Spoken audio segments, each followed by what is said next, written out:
Elon Musk స్థాపించిన Starlink ఇప్పుడు భారతదేశంలో శాటిలైట్ కమ్యూనికేషన్ సేవలను అందించేందుకు లైసెన్స్ పొందింది.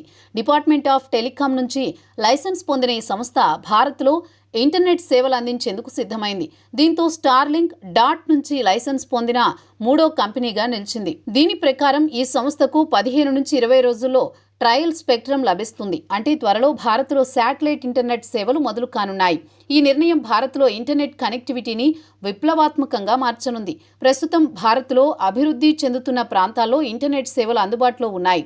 కానీ గ్రామీణ ప్రాంతాల్లో ఇంకా వేగవంతమైన ఇంటర్నెట్ సౌకర్యం లేదు. ఇప్పుడు స్టార్లింక్ వంటి సంస్థ శాటిలైట్ ఇంటర్నెట్ సేవలు అందించడం ద్వారా ఈ ప్రాంతాల్లో మెరుగైన డిజిటల్ సేవలు లభిస్తాయి. ప్రస్తుతం భారత్లో ప్రముఖ టెలికాం సంస్థ అయిన Bharti Airtel Elon Musk Starlink సంస్థతో కలిసి సేవలను అందించేందుకు ఒప్పందాన్ని కుదుర్చుకుంది. ఈ భాగస్వామ్యం ద్వారా ఎయిర్టెల్ తన వినియోగదారులకు స్టార్లింక్ హై స్పీడ్ ఇంటర్నెట్ సేవలను అందించనుంది. మరోవైపు ప్రముఖ డిజిటల్ సేవల సంస్థ అయిన రిలయన్స్ జియో కూడా స్టార్లింక్తో ఒప్పందం చేసుకుంది. జియో తన బ్రాడ్బ్యాండ్ నెట్వర్క్లో స్టార్లింక్ శాటిలైట్ ఇంటర్నెట్ సేవలను వినియోగదారులకు అందించనుంది. స్టార్లింక్ ఇటీవల బంగ్లాదేశ్లో తన సేవలు ప్రారంభించింది. ఇందులో నెలకు సుమారు 3,000 విలువైన ఇంటర్నెట్, ఒకసారి తీసుకునే హార్డ్వేర్ ఖర్చు 33,000 అయితే భారత్లో ఈ కంపెనీ మరింత తక్కువ ధరతో ప్లాన్లను ప్రకటించే ఛాన్స్ ఉంది.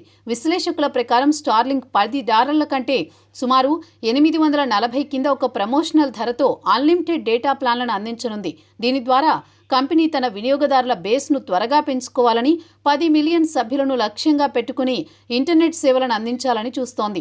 ఈ సంస్థ 2021 నుంచి భారత మార్కెట్లోకి రావాలని ఆసక్తితో ఉంది.